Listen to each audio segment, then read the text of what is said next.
이제 수익 방식 공부할 건데 그 요약집을 잘 이렇게 보시면 한자 한자가 그냥 그 뭘 실어놨다고요? 혼을 실어놨고 그 느껴질 겁니다. 그래서 잘 만들었으니까 그거 이거보다 나은 그 요약집 좀 가져와 보세요. 비교가 안 됩니다. 추종을 불허하는 엄청난 요약집이니까 그거 가지고 끝까지 가시면 돼요. 시험 볼 때까지 계속 손에서 놓치지 마시고 계속 또 근처에 1m 이상 떨어지면 대화인데요. 항상 붙어 있어야 됩니다. 자, 해수욕장 갈 때도, 물에 들어갈 때도, 어떻게 해요? 검정색 비닐로에다 싸갖고 들어가시고. 자, 어디를 볼 거냐면 500페이지 수익 방식이라고 있는데, 요거는 이제 미래 예상되는 수익을 지금 시점의 가치로 바꿔놓겠다. 뭐 그런 논리인데, 미래 예상되는 수익을 추정한다. 요것도 뭐 힘든 작업인데, 이걸 지금 시점의 가치로 바꿔놓겠다. 이거는 무슨 수로 바꿔놓습니까? 상당히 논리적인 거지는 맞지만, 요거를 이해하는 건 상당히 힘듭니다. 공부하기 상당히 힘들어요. 그래서 이 부분을 1년 내내 공부했는데, 이 문제가 어렵게 나오면 못 맞춥니다. 못 맞춰요. 근데 공부를 한자도 안 했는데도 불구하고 맞출지도 모릅니다. 어떻게 맞춘 거예요? 찍어서 맞추겠네요. 그래서 두 가지 선택이 있다. 첫 번째는요, 1년 내내 공부해서 못 맞출지도 모른다. 이런 선택이 있고, 두 번째는요, 한자도 안 하고서도 맞출지도 모른다. 그럼 뭘 선택해야 돼요? 찍는 게 훨씬 낫습니다. 그래서, 자꾸 이제 이렇게 찍는 게, 1년 내내 이거 공부해서 못 맞출지 모른다면요, 그 시간에 다른 거 공부하는 게 훨씬 낫습니다. 그리고 자꾸 어려운 내용을 공부하니까 공부가 너무 힘들어지는 겁니다. 급기야는 아이고 안 되겠다. 인간의 힘으로 안 되겠다. 때려치워야 되겠다 나옵니다. 그럼 돼야 안 돼요? 안 됩니다. 과감히 제껴도 상관없습니다. 그리고 제가 여기서 이제 하는 거는 좀 공부 재밌어 하신 분들 아니면 이거 왜 안 하냐 이런 사람들 때문에 그냥 하는 거지. 제가 이제 개인적으로 누구한테 이제 같이 공부한다면 바로 때려치라고 합니다. 빼라고 합니다. 빼라고 하니까 가볍게 듣고 더 힘들면 그냥 제끼세요. 되셨죠? 제껴도 상관없습니다. 오히려 제끼는 게 합격의 지름길입니다. 알겠죠? 그 시간에 다른 거 공부하는 게 훨씬 더 합격이 빨라지는 거예요. 그러니까 괜히 어설프게 이해하기 힘든 거를 계속 공부해봐야 힘만 듭니다. 자, 볼게요. 500페이지 보시면 수익 환원법. 자, 수익 방식하에 가격을 구하는 거를요, 수익 환원법이다. 이렇게 얘기합니다. 자, 여기에는 이제 크게 이제 두 가지 형태가 있습니다. 두 가지. 자, 먼저 할인 현금 수지 분석법이라는 게 있습니다. 할인 현금 수지 분석법이다. 이거 어디서 들어봤어? 안 들어봤어요? 어디서 들어봤죠? 어떤 분은 5년 동안 공부했는데 처음 들어본답니다. 그래서 이분은 5년은 더 해야 되겠구나. 그리고 5년 더 해도 합격할 가능성은 별로 없구나. 이렇게 속으로 생각했습니다. 이거는 투자론의 거의 목적지 아닙니까? 투자론의 심장이죠. 그래서 투자론의 심장이고, 그 다음에 요거는요, 전통적 소득 접근법이다. 자, 요걸 다른 말로요, 직접 환원법, 이런 표현도 씁니다. 직접 환원법. 자, 두 가지, 어쨌거나, 얘는요, 전통적 하니까 좀 오래된 거 안 오래된가요? 오래된 거죠. 그러니까 우리 집으로 친다면 전통 가옥, 요거는요, 현대식 가옥 생각하시면 돼요. 우리 전통 가옥 같은 경우는 좀 엉성하게 짓죠. 안방, 건너방, 그리고 100m 떨어져서 화장실 있고 이런 게 다 합니까? 그죠? 그러니까 좀 엉성하게 짓는데, 요즘 가옥 같은 경우는 아주 세밀하게 지어 앉아요. 짓죠? 그러니까 얘는요, 이 속도는 굉장히 빠릅니다. 계산은 빨리 할 수 있지만 정확성 매우 떨어집니다. 그렇지만 얘 같은 경우는요, 좀 시간은 오래 걸려요. 그렇지만 아주 정확하게 계산할 수 있는 겁니다. 예를 들어서 10,000원짜리가 이만큼 있는데 요거를 침발라가면서 세볼 수 있죠. 이게 바로 할인 현금 수지 분석법이라면 얘는요, 10,000원짜리 이만큼 있는데 대충 100만원 되겠네 이렇게 할 수 있는 거죠. 대충 계산하는 거를요, 전통적 소득적응법이라는 겁니다. 그래서 두 가지의 가장 큰 차이점은요, 얘와 얘는 어디서 차이가 나냐면, 얘는요, 일정 기간 내에 알게 모르게 처분할 걸 가정합니다. 처분할 거를 가정합니다. 근데 얘 같은 경우는요, 얘는 끝까지 보유한다고 가정하는 겁니다. 계속 가지고 있다고 처분하지 않고 갖고 있다고 가정하는 겁니다. 되겠죠? 그렇게. 자, 그래서 우리 투자론 할 때 공부한 거 잘 생각하시면 내가 원룸 사업을 하려고 한다. 그러면 내 돈 나가는 게 5억입니다. 그리고 5년 있다가 처분할 목적이 있습니다. 그러면 매년 임대료 들어와 안 들어와요? 들어오죠. 여기서 이제 각종 경비 빼야 되죠. 그리고 은행에다 갚을 돈도 빼야 되고 소득세 빼고 났더니 8천만 원 정도가 들어올 거랍니다. 이렇게 소득을요 꼼꼼히 과학적으로 다 추정하는 겁니다. 자, 그리고요 5년 있다 처분하게 되면 13억 정도 받을 것 같은데 이게 전부 내 손에 들어와요? 아니죠. 일단 중개 수수료 나갈 것이고 그 다음에 못 갚을 돈 갚아야 되죠. 양도세 이것 빼고 났더니 7억 정도가 들어올 거랍니다. 이렇게. 네, 그러면 자, 마지막으로 해야 될 게 경제성 분석하는 건데 나간 돈과 들어온 돈을 비교해서 최종 결정하겠다는 얘기입니다. 그러면 요건 내 손에서 나간 돈이고 요건 앞으로 들어올 돈이죠. 그런데 나간 돈이 커야 돼요? 들어올 돈이 커야 돼요? 들어올 돈이 커야 되는데 나간 돈과 들어온 돈을 단순히 비교하는 건 의미가 없다는 얘기입니다. 그래서 앞으로 들어올 돈을요 다른 데 투자했더라면 충분히 얻을 수 있는 수익률, 다른 데 투자했더라면 평균적으로 얻을 수 있는 수익률인 요구 수익률이 예를 들어 10%라면 할인하는 겁니다. 할인하는 거예요. 그러면 어떤 금액이 나와 안 나와요? 나오겠죠. 요거를 요 정도의 투자할 만한 가치가 있다고 판단되는 투자 가치다. 이게 바로 정상적인 값이 되는 겁니다. 왜 그러냐면 다른 데 투자했더라면 평균적으로 얻을 수 있는 수익률이죠. 요걸로 뺀 게 이거고 붙인 게 이거죠. 그러니까 다른 데 투자해서 정상적으로 얻을 수 있는 수익 이거 아닙니까? 그럼 이게 정상적인 가격이 되는 겁니다.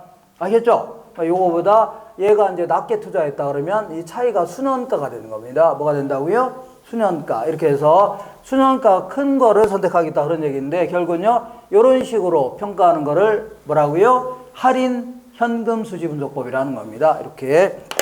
자, 그래서 얘는요 이 8천만 원을 뭐라고 하냐면 매기 세후 현금 수지 이렇게 얘기합니다. 세후 현금 수지. 그 다음에요 저 7억을요 지분 복귀액 이렇게 합니다. 지분 복귀액. 자, 요거를요 이 적절한 율로 요구 수익률로 할인한다 표현합니다. 여기서는 할인해서 부동산의 가치를 구하겠다 그런 얘기입니다. 이렇게 하는 걸요 할인 현금 수지 분석 보여줍니다. 우리 공부했어 안 했어요? 했죠. 그래서 우리 시험에서는요 이건 투자론에서 이미 공부하기 때문에 주로 여기서 물어봅니다. 물어봐요. 근데 감정평가사 시험에서는 주로 요걸 많이 물어봅니다. 많이 물어요. 그래서 우리는요 요걸 주로 물어봅니다. 되겠죠? 요거. 자, 그래서 요거는요 기본적인 논리가 이겁니다. 일단은 아주 불합리한 가정을 두 가지를 할 겁니다. 매우 불합리한 가정을 두 가지를 할 거예요. 일단은 처분하지 않는다. 어떻게 한다고요? 처분하지 않고 영원히 갖고 있다고 가정하는 겁니다. 영원히 보유한다. 두 번째는요 동일한 소득이 계속 발생해야 됩니다. 똑같은 소득이 발생해야 되지. 여기는 3억, 2억, 7억 이러면 대화한대요? 안 됩니다. 똑같은 소득이 영원히 발생한다고 가정해야 됩니다. 그러면 아주 간단히 한 해의 순영업소득을요. 한 해의 순영업소득을 환원이율이라는 걸로 곧바로 나누게 되면 환원이율로 나누게 되면 수익가치가 나옵니다. 무슨 가치가 나온다고요?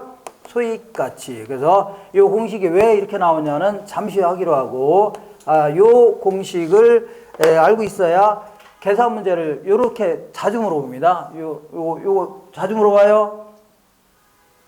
아시겠죠? 지금 가정을 이 공식 왜 이렇게 나오냐는 조금 이따 할게요. 하기로 하고 이 공식을 일단 암기하셔야 돼요. 순 영업소득을 뭘로 나누라고요? 환원이율이라는 걸로 나누게 되면 뭐가 나와요? 수익가치가 나옵니다. 문제를 한번 풀어볼게요. 자, 쭉 넘겨보시면 504페이지 볼게요. 504페이지에 1번 같은 형태의 문제 있죠? 요게 2년에 한 번꼴로 꼭 물어보니까 요거는 약간 좀 어렵게 물어봤네요. 어렵게 물어봤으니까 그냥 자 보세요. 일단 박스를 보니까 읽어볼게요. 다음 자료를 활용하여 직접 환원법으로 평가한 수익가액은 딱 박스를 딱 보는 순간 맨 끝에 이응번의 환원율 나왔어 안 나왔어요? 나왔죠? 10%가 나왔네요. 그럼 10%가 주어졌으면요. 요것만 구하면 되는 겁니다. 요건 좀 쉽게 지저분하니까. 자, 순 영업소득만 구하면 됩니다. 요거 우리 투자론에서 공부한 거 가유순까지만 계산하면 돼요. 처음 들어보나요? 가능조소득에서 공실 및 불량부채 빼주고 기타 소득 더한 거를요. 유효조소득이다. 여기서 각종 영업경비를 뺀 거를요. 순영업소득이다. 이렇게 여기서 부채 서비스도 빼고 소득세도 빼는 거죠. 근데 여기까지만 계산하면 돼요. 여기까지. 자, 읽어볼게요. 먼저 가능 총소득 혹은 가능 조소득은 8천만 원이랍니다. 얘는 얼마라고요? 8천만 원. 그 다음에 거기 옆에 공실 손실 상당액 그리고 대손충당금이 가능 조소득의 10% 이놈의 10%니까요. 800만 원 빼면 되겠네요. 맞아 안 맞아요? 그러면 7,200만 원. 요게 바로 유효 조소득입니다.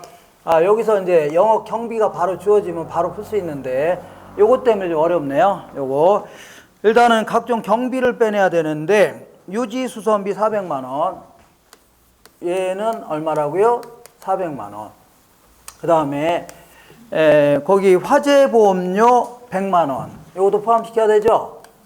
그리고 이거 재산세도 포함시켜야 됩니다. 재산세 이거 하긴 했는데 기억이 안 날 겁니다. 200만 원. 그리고 그 밑에 보니까 자 영업소득세는 빼면 돼야 한대요. 영업소득세 밑에서 빼는 거 아닙니까? 요 아래에서 빼는 거니까. 그리고 거기에 그 부채 서비스액도 요 밑에서 빼는 거죠. 여기까지만 빼면 되겠네요. 세 개 더하면 700만 원이 될 겁니다. 700만 원. 자, 그러면 요거는 이제 6,500만 원이 됩니다. 6,500. 다 됐네요. 자, 요게 얼마라고요? 6,500만 원. 자, 그러면 요거를 10%면 앞으로 두 칸 가니까 0.1로 나누면 돼요. 그러면 공이 하나 더 붙습니다. 공이 하나 붙어서 6억 5천만 원. 이게 정답이에요. 6억 5천만 원. 이런 유의 문제가 매우 자주 물어봅니다. 2년에 한 번꼴로 꼭 물어보니까 요건 그래도 좀 어렵게 물어본 겁니다. 어렵게 물어서. 예를 들어서 영업 경비가 바로 주어질 수 있죠. 그럼 좀 쉽네요. 이런 식으로 해서. 자, 무슨 얘기인지 모르겠지만 요 공식을 좀 기억하셔야 돼요. 되셨죠? 공식을 기억하시고 요거 지워되죠? 거기 써 있으니까 한번 연습해 보시고 정리 안 된다 싶으면 어떻게 하라고요? 제끼세요. 자, 고민할 거 없습니다. 고민하지 마시고 그냥 안 하면 될 거 안 하면 나오면 됩니다. 하기 싫으면 안 해도 돼요. 이렇게. 저는 오히려 안 하는 걸 권해드립니다. 이렇게. 자, 그럼 지금부터 이 공식이 왜 이렇게 나왔나를 한번 알아볼게요. 왜 이렇게 조금 더 까탈스럽습니다. 제가 까탈스럽다 하더라도 듣기 싫으면 안 들어도 상관없어요. 이어폰 끼고서 저기 영탁 있죠? 영탁. 네가 거기서 왜 나와? 이런 거 있잖아요. 그런 거나 들으면 돼요. 맞나요? 네가 거기서 왜 나와? 있잖아요. 이렇게. 자, 여기 요거는 어떻게 구성되어 있냐면 자본 수익률하고요. 자본 수익률하고 그다음에 자본 회수율로 구성되어 있습니다. 자본 회수율. 약간 논리가 좀 까탈스럽습니다. 자, 볼게요. 먼저 A라는 토지가 있다고 치자.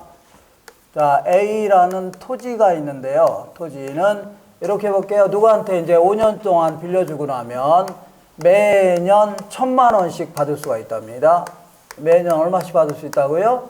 1,000만 원씩 받을 수 있대요. 받을 수 있대요. 각종 경비 다 빼고 얼마 받을 수 있다고요? 1,000만 원 받은 다음에 5년 지나면 지구에서 없어진답니다. 뿅 하고 없어진대요. 어떻게 없어져요? 뿅 하고 없어지니까 아까 우리 5년 동안 들어온 돈을 요구수는 할인한 게 가치라고 했죠? 이거 똑같이 해주면 돼요. 똑같이. 자, 토지의 가치를 구해 보겠습니다. 토지, 요거 이 할인하면 되겠네요. 이렇게. 그러면 토지의 가치가 나옵니다. 토지의 가치는 이렇게. 자, 1,000만 원을요. 1,000만 원을 퇴직금 1,000만 원씩 받을 게 있는데 5년 동안 지금 한꺼번에 받는다면 얼마인가? 그때는요. 연금의 현가계수 곱하면 돼요. 뭘 곱하라고요? 연금의 현가계수라는 공식이 있습니다. 이거 곱해주면 돼요. 그래서 연금의 현가계수는요, 저만 아는 공식이 있습니다. 암기할 필요 없어요? 아, 공식 있어요? 이거 들어보긴 했나요?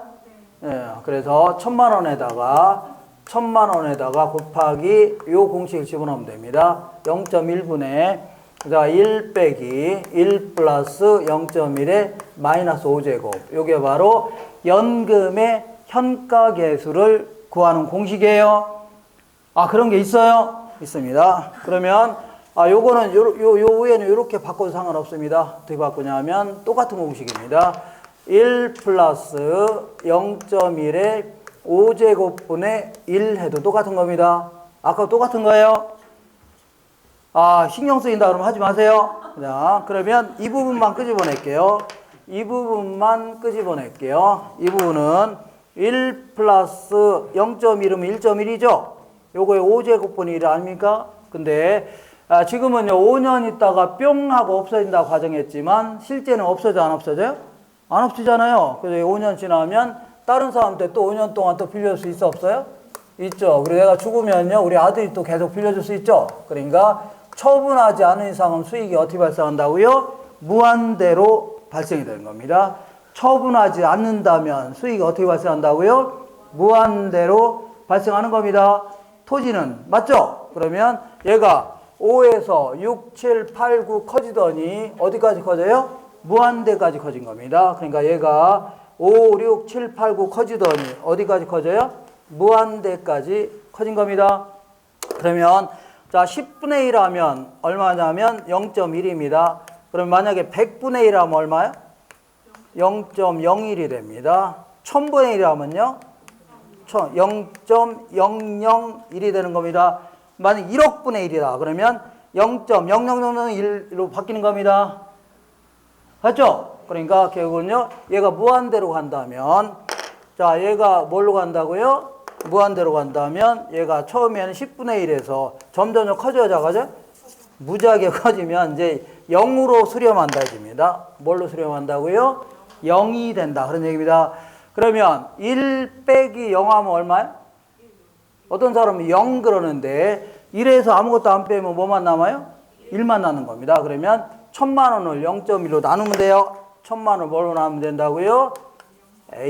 그대로 0.1로 나누면 됩니다. 알겠죠? 10%. 자, 그래서 토지 가치는요, 이렇게.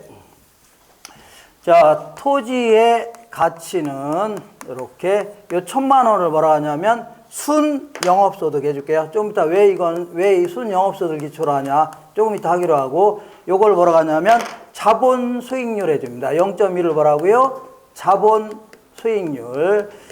자, 그러니까 자본 수익률이 뭐냐면 토지가 죄송합니다. 수익이 영원히 발생할 때 요구 수익률 얘기합니다. 뭐라 한다고요? 수익이 영원히 발생할 때 요구 수익률 얘기합니다. 근데 토지는 처분하지 않으면 수익이 영원히 발생하다 말아요? 토지는 영원히 발생하죠? 그러니까 토지의 요구 수익률 자체가 뭐예요? 자본 수익률입니다. 토지는 요구 수익률 자체가 뭐라고요? 자본 수익률이에요. 알겠죠? 곧바로 요구 수익률 나누면 돼요. 알겠나요? 조금 어렵죠? 자, 그러니까 이렇게 하시면 돼요. 그냥 대충 하시면 돼요. 근데 이거 지워도 되죠? 근데 이번에는 건물을 좀 알아볼게요. 건물.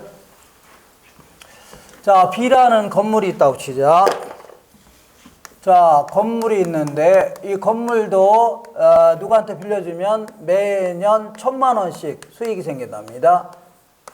1,000만 원씩 수익이 생긴대요. 그러면 얘도 마찬가지로 순 영업소득을요. 이걸 순 영업소득을 기초로 합니다. 그 이유는 좀 이따 하기로 하고 요거를 곧바로 자, 이 건물의 가치를 구하는데 얘를 자본 수익률로 곧바로 나누면 될 것 같아요? 안 될 것 같아요? 자본 수익률은 수익이 영원히 발생할 때 요구 수익률 얘기한다고 했죠? 근데 건물을 이런 식으로 계산하면 아까처럼 계산하면 될 것 같아요? 안 될 것 같아요? 안 됩니다. 왜냐하면 토지는 수익이 영원히 발생하죠? 근데 건물은 영원히 발생해요? 발생하다 말아요? 하다 말죠. 왜냐하면 철거해야 되잖아. 일정 기간. 그죠? 그러니까 이렇게 계산하면 맞아요? 틀려요? 틀린 겁니다. 알겠나요? 그러면 이거는 수익이 영원히 발생할 때 이렇게 계산하는 거죠. 그러면 이것도 수익이 영원히 발생하도록 만들어 보겠다입니다. 어떻게 만드냐면 얘는 건물을 언젠가는 철거해야 돼, 안 해야 돼요? 해야 하니까 매액이 감가율만큼을요 여기다 더하는 겁니다. 이게 나누는 게 할인한 거예요, 얘네들은. 그러니까 매액이 감가율만큼을 더해서 더 빼내는 겁니다, 추가로. 그래서 감가율을 쭉쭉 빼놨다가 나중에 건물이 철거되면 똑같은 건물을 구입하겠다는 얘기죠. 그러니까 추가로 자본 감가율을 다른 말로 자본 회수율을 해줍니다. 뭐라고요? 자본 회수율만큼을 더 추가로 더 빼낸 겁니다. 딱 더 빼내고 있다가 나중에 건물이 철거되면요 똑같은 건물을 또 구입하자는 얘기죠. 그럼 이런 식으로 하게 되면 영원히 수익이 발생해요, 안 해요? 한다는 얘기죠. 그런 논리입니다. 좀 어렵죠? 좀 어렵죠? 상관없습니다. 어려운 게 정상입니다. 되셨죠? 그러니까 다시 할게요. 토지 같은 경우는 수익이 영원히 발생하죠? 영원히 발생할 때 요구 수익률인 자본 수익률로 나누면 돼요. 근데 건물은 영원히 발생해요? 발생하다 말아요? 하다 마니까 매액이 감가율만큼을 여기다 더 집어넣어서 추가로 더 빼내는 겁니다. 빼내고 있다가 건물이 철거되죠? 그럼 똑같은 건물을 또다시 구입하게 되면 계속 수익이 발생할 거 아니냐는 얘기죠? 그런 의미입니다. 되셨죠? 그렇게 하시고. 자, 그래서 요 공식이 이렇게 해서 나온 겁니다. 근데 왜 이거를 순영업소득을 기초로 하냐면 여기서 이제 여기다 감가율을 반영하려고 하는 겁니다. 때로는 감가를 높이고 낮추고 하려고 하는 겁니다. 그래서 뭘 기초로 한다고요? 순영업소득을 하는 겁니다. 그래서 이 공식을 왜 이렇게 나왔냐는 무시해야 돼요. 어디냐면 자 500페이지 맨 아래 보니까 수익 가액은 혹은 맨 아래에 박스 있어 없어요? 박스 있네. 수익 가치는 순영업소득을 뭘로 나눈 거라고요? 환원율로 나눈 거죠? A, 순영업소득을 뭘로 나눈 거라고요? 환원율로 나눈 거 아닙니까? 그죠? 그래서 근데 여기서 약간 의심스러운 게 있네요. 여기서는 공식만 덜렁 적어놨어, 안 적어놨어요? 그래서 공식만 덜렁 적어놨는데 이게 왜 이런 공식이 나왔는지를 뭐 밑에 참고든 뭐든 적어놔야 돼, 안 적어놔야 돼요? 적어놔야 될 거 아닙니까? 그죠? 근데 이유도 없이 그냥 무턱대고 적어놓으면 대화인데요? 안 됩니다. 그래서 그 이유는 이제 두 가지가 있을 겁니다. 첫 번째는요, 종이를 아끼려고. 첫 번째는 뭐라고요? 종이를 아끼려고. 두 번째는요, 뭐가 뭔지 몰라서. 뭐가 뭔지 뭐라고요? 몰라서. 그러면, 자, 이 책을 쓴 사람은 종이를 아끼려고 했을까요? 아니면 뭐가 뭔지 몰라서 안 썼을까요? 뭐가 몰라서 안 쓴 겁니다. 100%. 알겠죠? 그러니까 남 책 그냥 보다 쓰다 보니까 알지도 못하는 거 쓰기도 그렇죠. 그러니까 이제 제껴놓고 그냥 쓴 겁니다. 되셨죠? 원래는 이게 왜 이렇게 나온 공식인지를 알려줘야 돼요. 옆에다든 알려줘야 돼요. 근데 잘 모르니까 읽어봐도 무슨 얘기 모르니까 그냥 막 공식만 적어놓은 겁니다. 되셨죠? 이렇게 하시고 자 이렇게 해서 요 공식 기억하세요? 되셨죠? 기억하시고 자 지금부터 이 전통적 소득 적응법하고요. 자, 이 비슷한 게 또 하나가 있는데 자녀 환원법이라는 게 있습니다. 자, 이거는 이제 복합 부동산에 있어서 차이가 납니다. 복합 부동산을 계산할 때 토지 건물을 합쳐서 이걸 뭐라고요? 복합 부동산이라는데 여기는 이제 전통적 소득 적응법이라는 게 있고 자녀 환원법이라는 게 있습니다. 자녀 뭐라고요? 환원법. 자, 우리 교재는요, 어디 있냐면, 자, 거기에 502페이지에, 자, 딱 중간 정도에 보니까, 위에서 10번째 줄에 토지자녀법이라고 있어 없어요? 이쪽, 그 밑으로 쭉 내려가면 건물자녀법이라는 게 있네요. 자, 그래서 전통적 소득적응법이라는 게 있고, 뭐가 있어요? 자녀환원법이 있는데, 얘는요, 이렇게 해석하는 겁니다. 전통적 소득적응법은요, 이렇게, 이 복합부동산의 가치를요, 좀 어렵습니다. 복합부동산의 가치를 이렇게 구하겠다. 자, 복합부동산으로부터 발생하는 순영업소득이 있어 없어요? A. 요 전체로부터 발생하는 순영업소득 있죠? 여기다가 이 전체 토지 건물을 합친 환원이율을요, 종합환원이율 이렇게 얘기합니다. 종합환원이율로 나눈 겁니다. 이렇게 한 걸 뭐라고요? 전통적 소득적용법이다. 복합 부동산에 있어서 이렇게 계산하겠다는 얘기죠. 근데 자녀환원법은 그게 아닙니다. 얘는요, 토지 따로 계산하고 건물 따로 계산하는 겁니다. 토지 따로, 토지의 가치 따로 계산하고 건물의 가치를 따로 계산하는 겁니다. 먼저 토지 가치는요, 토지로부터 발생하는 순영업소득이 있어 없어요? 토지로부터 발생하는 순영업소득을 추정할 수 있다면 계산해 볼 수 있죠. 거기다가 토지는요, 자본 수익률로 나누면 돼요. 자본 수익률. 자본 수익률이 뭐라고요? 수익이 영원히 발생할 때 요거 수익률 얘기한다고 했죠. 근데 자, 이 건물의 가치는요, 자, 건물로부터 발생하는 순 영업소득을 얘는 자본 수익률로 곧바로 나누면 될 것 같아요? 안 될 것 같아요? 안 된다고 했죠? 왜냐하면 건물은 수익이 영원히 발생해요? 발생하다 말아요? 하다 마니까. 자, 수익이 영원히 발생할 때 요거 수익률로 나누면 돼요? 안 돼요? 안 되고, 얘는 매액이 언젠가는 철거해야 되죠? 그냥 매액이 감가일만큼을 집어넣고 더 빼내는 겁니다. 추가로. 그래서 건물이 철거되면 똑같은 건물 또 구입하겠다는 얘기죠. 이렇게. 그래서 여기다가 뭘 더하냐면 감가율, 다른 말로 자본 회수율을 더해서 추가로 더 빼내는 겁니다. 자본 회수율을 다른 말로요, 감가율이라는 겁니다. 알겠죠? 이렇게 해서 얘보다는 훨씬 더 정확성이 높아지는 겁니다. 얘는 이제 대충 계산한 거라면 얘는요, 조금 더 정확히 계산하겠다는 얘기입니다. 되셨죠? 그렇게 하시고. 자, 이렇게 해서, 요것도 기본적인 논리를 알고 있으면 좀 낫고, 도저히 모르겠다. 그럼 어떻게 하라고요? 제끼야 되죠. 지금 영탁 듣고 계신가요? 영탁. 자, 이거 지워야 되죠?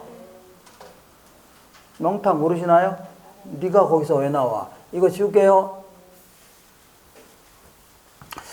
자, 지금부터, 자, 이 한마디로 얘기한다면 토지 같은 경우는 토지의 요구수로 나누면 돼요. 근데 건물 같은 경우는 건물은 언젠가는 철거해야 되죠. 매기 감가할 만큼을 더 집어넣어서 더 빼내는 겁니다. 추가로. 그래서 나중에 건물이 철거되면요, 똑같은 건물 또 구입하자는 얘기죠. 그러면 영원히 발생할 거 아니냐, 그런 논리입니다. 되셨죠? 이렇게 하시고, 그 다음에 요거를 수익가치라고 하는데, 요거는요, 얘랑 바꿔도 상관없습니다. 나누기가 넘어가면 뭘로 바뀌어요?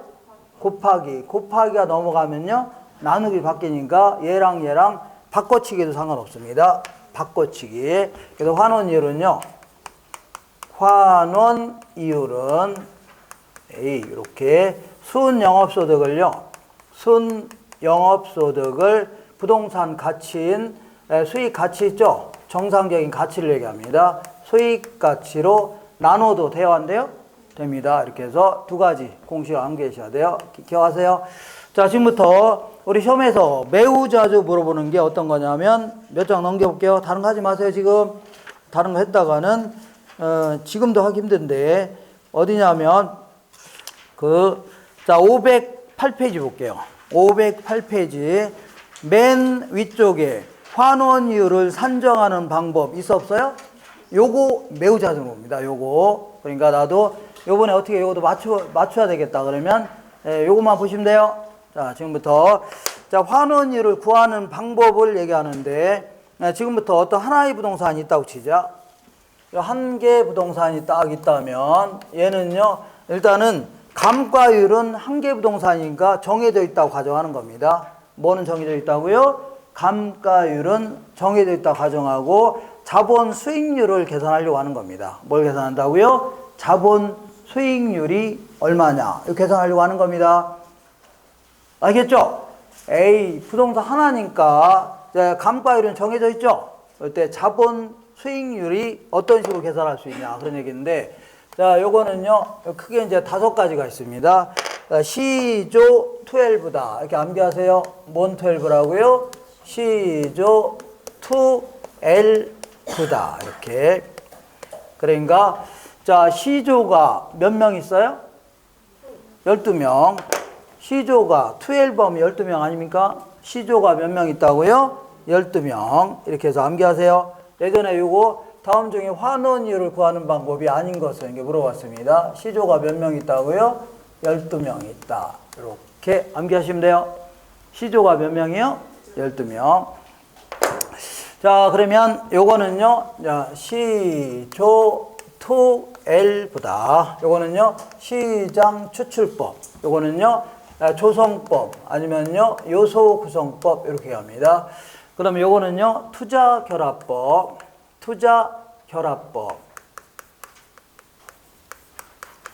자, 요거는요, L우드법 해줍니다. L우드법. 요거는요, 부채 감당법. 이렇게 해서 C조 12 이 부분을 매우 자주 물어봅니다. 매우 자주 물어봐요. 알겠죠? 이렇게. 자, 그래서 지금부터 그 중에서 가장 논리적인 방식은 요겁니다. 요거. 그러니까 요 자본 수익률이 토지 같은 거는 뭐예요? 토지의 요구 수익률을 얘기합니다. 자본 수익률이 토지는 뭐라고요? 요구 수익률 얘기합니다. 요구 수익률 기억나시나 모르겠는데 요구 수익률은요, 사람들은 위험이 커지죠? 그에 상응하는 자꾸 높은 수익을 자꾸 요구합니다. 그에 상응은 뭘 요구한다고요? 높은 수익을 요구하죠. 그러니까 그게 이제 가장 본질적 의미의 요구 수익률이 되는 건데, 어쨌거나 얘는 위험 나오면 이게 가장 이 논리적인 방식인데, 위험 나오면 뭐라고요? 조성법입니다. 되셨죠? 위험. 그래서 우리 할인 현금 수지 분석법에서는요, 자, 여기서는 자, 이렇게 표현합니다. 무위험률에다가 사람들은 위험이 커지면 그에 상응하는 높은 수익을 요구하죠. 위험 할증률을 더해서 결정합니다. 위험 할증률이라는 거를 더해서 결정합니다. 근데 전통적 소득정법에서는 오래된 거 안 오래된가요?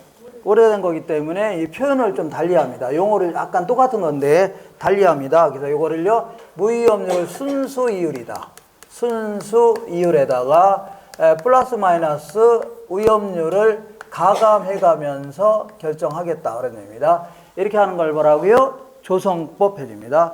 그러니까 우리 위험 나오면 다 뭐예요? 조성법을 얘기합니다. 문제 풀다가 위험 나오면 뭘 하면 돼요? 조성. 나중에 암기 코드가 있어요. 암기 코드를 암기하시면 돼요. 되셨죠? 근데 문제는 아주 논리적인 방식으로 맞지만, 아주 논리적으로 구하는 건 맞지만, 위험이 10%, 20%를 판단하는 게 쉬워요, 어려요? 위험이라는 건 기대치에서 벗어날 가능성을 얘기하는데, 요거를 추정한다는 게 쉬워요, 어려요? 매우 어렵습니다. 그렇기 때문에 상당히 주관적이 될 수밖에 없어요. 그러니까 상당히 논리적인 방식은 확실한데, 문제는 써먹기는 아주 애매합니다. 되셨죠? 그래서 보통 요거보다는 시장 추출법을 주로 많이 사용합니다.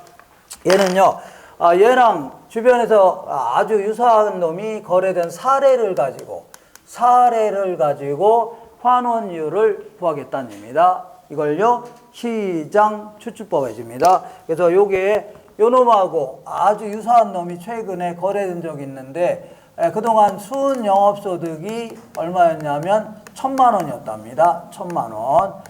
자, 그리고 요번에 1억에 매매가 됐답니다. 1억에 거래가 됐대요. 요걸 가지고 유추해서 환원율 구하겠다는 얘기죠. 이렇게. 그러니까 그동안 순 영업소득이 얼마라고요? 1,000만 원. 여기다 집어넣는 겁니다. 1,000만 원. 그 다음에 요게 이제 1억이 수익가치라고 간주하면서 요게 몇 퍼센트라고요? 10%다. 이렇게 해서 추정하는 방식을 뭐라고요? 시장 추출법이라 하는데, 요거 하나의 부동산만 가지고 하면 돼요, 안 돼요?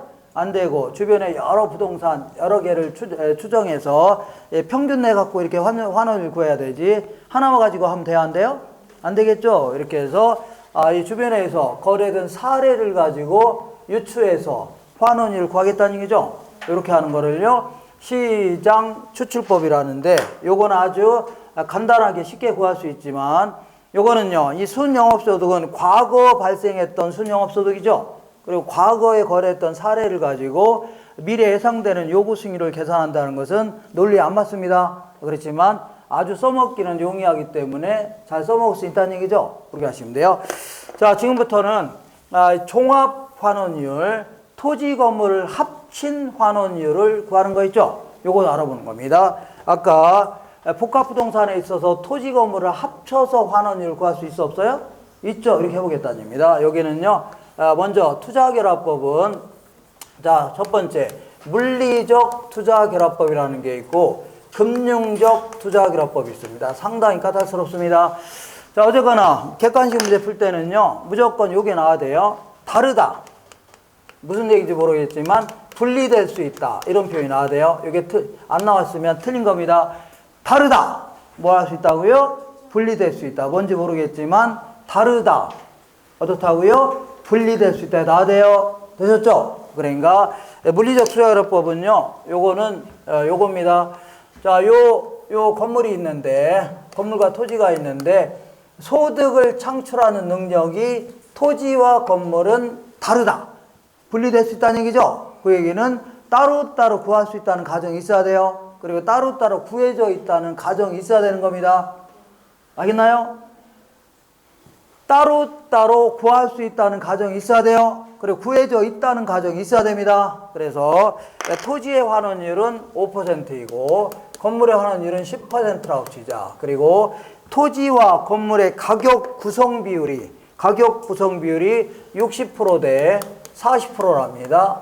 이렇게 하면 이걸 가지고 종합 환원율을 구할 수 있는 겁니다. 어떻게 하냐면 이거 곱하기 이거 더하기 이거 곱하기 이거 있죠? 이렇게 주면 돼요. 요거는 계산 문제 자주 물어보니까 계산 문제 풀 줄 아셔야 돼요. 계산 문제까지 풀어라 그러면 100% 이거 아니면 이걸 물어봅니다. 계산 문제까지 풀어라 그러면 100% 아니면 얘 물어봐요. 물어봅니다. 그래서 요거는 계산할 줄 아셔야 돼요. 이렇게 풀면 돼요. 어떻게 하면 되냐면 종합 환원율은 자 종합 A 위에다 쓸게요.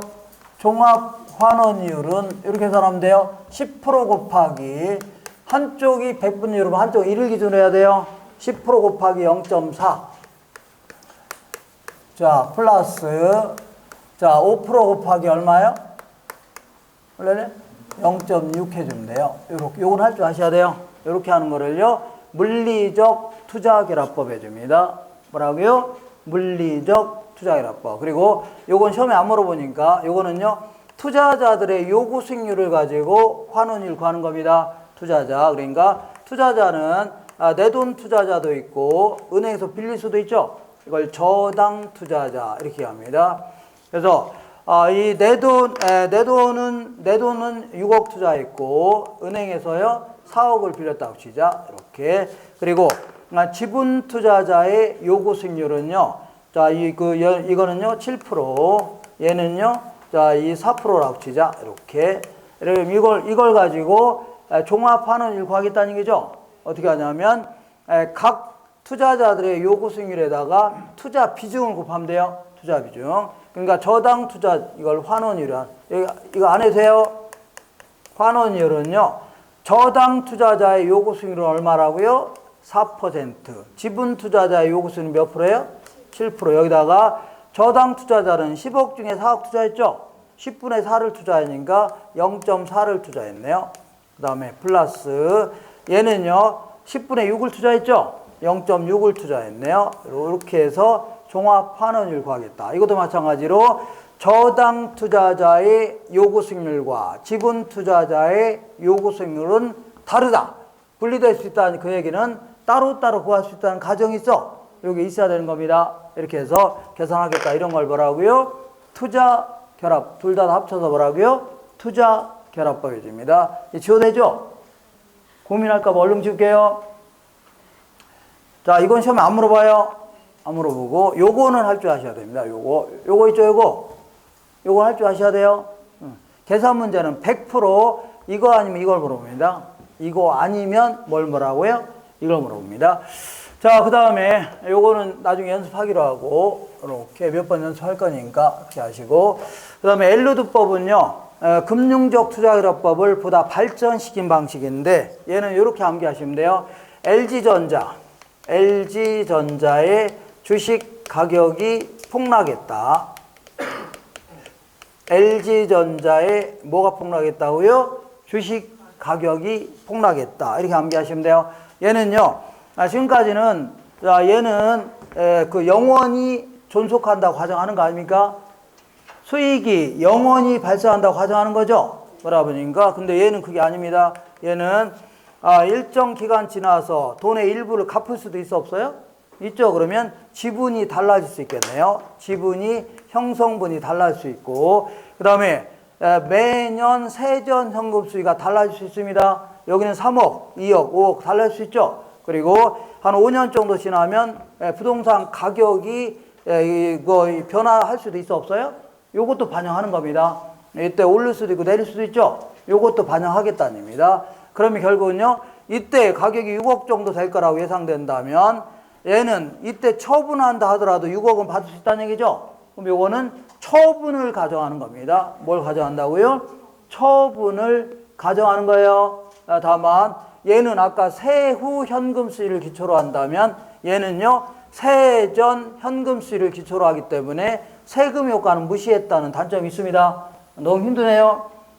힘들죠? 힘들면 어떻게 하라고요? 제끼면 돼요. 상관없습니다. 자, 그 다음에 부채 감당하고 나머지는요, 얘네들까지는 전부 다 지분 투자자 입장에서만 따져본 건데 요것만 저당 투자자, 은행 입장에서 따져보는 겁니다. 저당 투자자 입장에서 자, 이 그 종합 환원율을 산정해 보겠다 그런 얘기인데 이때는요, 이 부채 감당률 가지고 자, 이 환원율 구하겠다는 얘기입니다. 뭘 가지고요? 부채 감당률. 그래서 얘는 공식을 암기하셔야 돼요. 저부대 암기하셔야 돼요. 뭔 부대라고요? 이게 왜 이런 공식이 나왔냐면 나중에 할게요. 지금 안 해도 됩니다. 저부대 기억하시면 돼요. 뭔 부대라고요? 저부대. 계산 문제 나오면 거의 자 100% 이거 아니면 이거 물어봅니다. 그래서 요거는요, 저당 상수를 얘기합니다. 요거는요, 부채 감당률을 얘기합니다. 부채 감당률. 요거는요, 대부 비율을 얘기합니다. 대부 비율. 그래서 저부대. 이 부대가 아니라 뭐라고요? 저부대. 이렇게 암기하세요. 공식이 지금 하면 또 너무 힘들어하니까 왜 이런 공식이 나왔냐는 것은 유학지 가지고 할 겁니다. 되셨죠? 그래서 이 정도만 알더라도 기본적인 이 무슨 문제라고요? 기본적인 객관식 문제라든가 계산 문제 이 두 가지가 나오니까 두 가지는 할 수 있을 겁니다. 저부대. 되셨죠? 저부대. 자, 지금까지 한 거 문제를 통해서 한번 확인해 볼게요. 문제. 잠깐만요. 조금 어려우니까 어떻게 하라고요? 제끼시면 됩니다. 제끼요. 자, 거기에 보면 507페이지 볼게요. 507페이지 아래쪽에 보니까 자, 예제 하나 있네요. 예제 보니까 여기다 볼게요.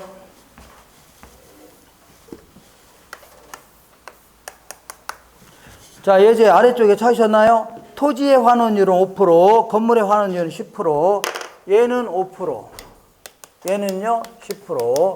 그 다음에 토지와 건물의 가격 구성 비율이 각각 60% 대 40%다.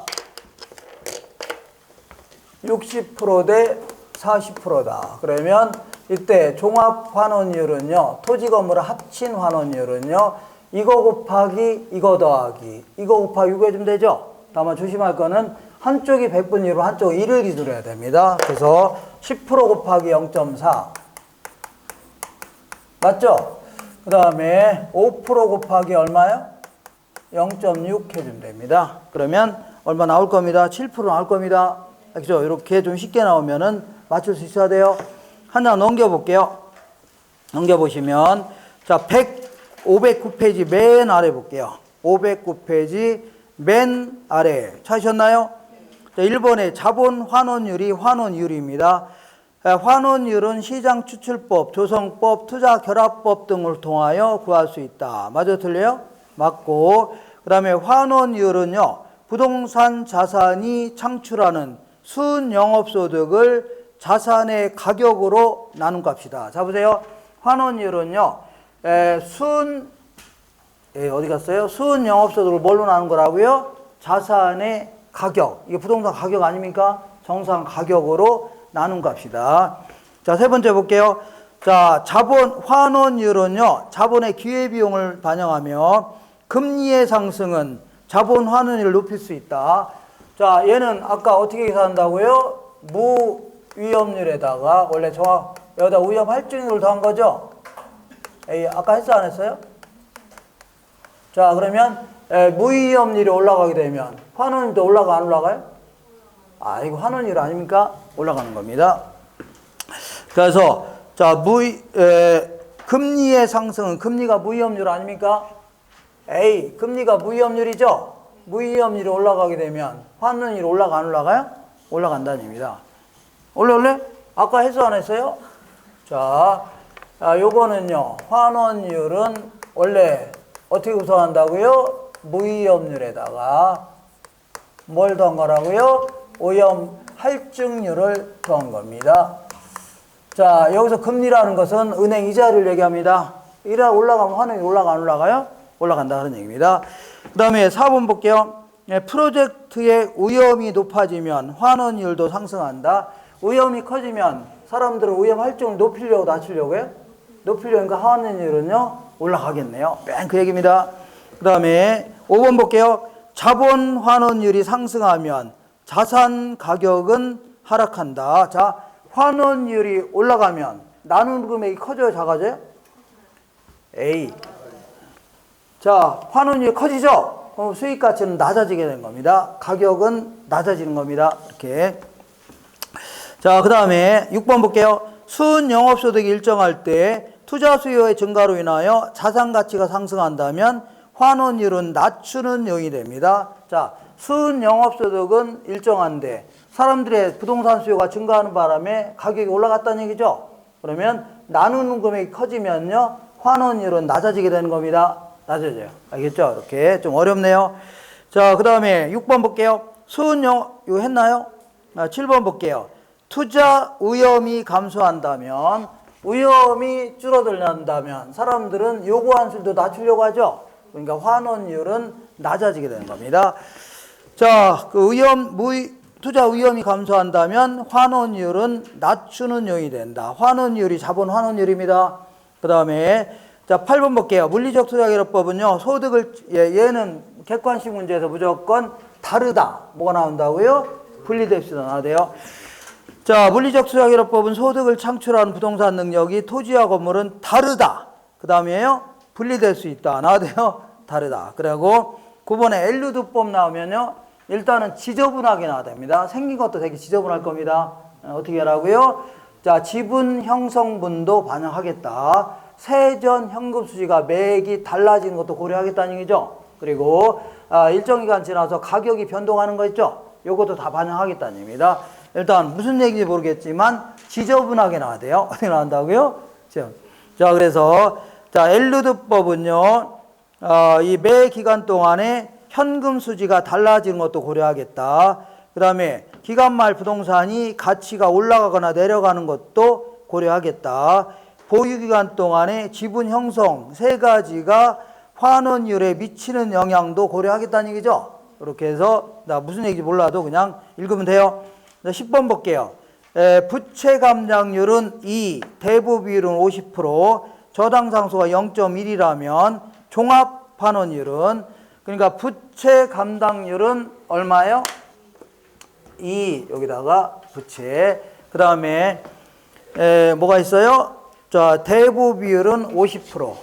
하나는요, 이 백분율로 집어넣어야 곧바로 백분율이 나옵니다. 그리고 저당 상수는 얼마라고 돼 있어요? 0.1. 그러면 50 곱하기 2 곱하기 0.1하면 10%가 나올 겁니다. 몇 프로라고요? 10% 이렇게 해서 계산문제 나오면은 100%, 99.9%도 아니고 100%, 이거 아니면 이거 물어봅니다. 뭐라고요? 요거 아니면 요거 물어보니까 그런 줄 아세요? 그래서 아우 힘들다 그러면 어떻게 하라고요? 제끼시고. 자, 마지막으로 뭘 공부할 거냐면 한 장 넘겨볼게요. 511페이지 보겠습니다. 자, 이렇게 우리 그 수익 방식하에 임대료 구하는 거를요, 수익 분석법이다. 이렇게 얘기합니다. 수익 뭐라고요? 분석법. 자, 수익분석법은요, 이 기업용 부동산에 한해서만 적용할 수 있습니다. 회사가 있다면 기업용. 자, 기업은요, 물건 내다 팔면 수익이 생겨, 안 생겨요? 생기죠? 팔은 금액을요, 수익 혹은 매출액이라는데, 요거를요, 수익 창출에 공헌한 자들한테 나눠줘야 될 겁니다. 자, 이거 너무 지저분하니까, 요거 나중에 깔끔하게 다시 정리할 겁니다. 간단히 정리할 수 있습니다. 그러니까 걱정 마시고 쉬어도 되죠? 자, 이렇게 조금 어수선하네요. 우선은. 자, 수익이 창출하면요, 그 수익을 창출한 공헌한 자들한테 나눠줘야 되는데, 노동자들한테는요, 임금의 형태, 그 다음에 자본을 투입한 자들한테는요, 이자라든가 배당, 그 다음에 경영자들한테는 이 이익의 일부를 나눠줘야 되고, 이 부동산도 공헌했어, 안 했어요? 했죠. 그러니까 나머지는 이제 부동산에 공헌한 뭐 임대료 같은 거 줘야 되겠네요. 이렇게. 자, 이때 이제 이런 것들에 의해서 수익이 창출되는 거니까 이런 것들에는 함수 관계가 있다 해줍니다. 이때 돈이 생기면요, 먼저 노동자본 경영에 우선해서 배분해 줘야 됩니다. 왜 그러냐면 노동자한테 월급 안 주면 다 나가려고 하죠. 그 다음에 이자 같은 거 안 주면요, 바로 돈 빼려고 합니다. 경영자한테 돈 안 주면요, 얘는 바로 스카웃 당합니다. 그러니까 바로 무너질 수밖에 없어요. 근데 부동산은 꼼짝 못하는 바람에 그 지역의 수요 공급에 따라 결정될 수밖에 없어요. 그러니까 남들한테 먼저 배분해주고 남는 게 있다면 토지에 배분해줘야 된다. 이걸요, 부동산 잔여법 이렇게 표현합니다. 부동산 잔여법이라고 하는데, 만약에 이 사람이, 이 회사 사장이 회사를 운영하지 않고 건물을 누구한테 빌려준다고 치자. 통째로 빌려준다. 그럴 경우에는 이 그 회사를 운영함에 따라서 부동산에 귀속되는 소득 있죠? 요거는 받아내야 되겠네요.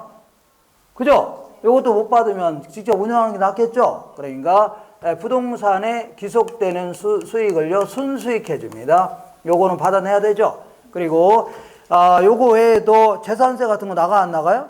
갖고 있으면 재산세 나가야 될 거 아닙니까? 각종 유지, 수선비 같은 거, 관리비 같은 거 나가 안 나가요? 요거는 받아내야 되겠네요. 그죠? 임대만 한다 하더라도 재산세라든가 수리하고 고치고 하는 거 나가 안 나가요? 다 받아내야 될 거 아닙니까? 그러니까 필요로 하는 재경비, 요것도 받아내야 될 겁니다. 자, 이렇게 해서 계산한 게 수익임료다 이렇게 합니다. 뭔 임료라고요?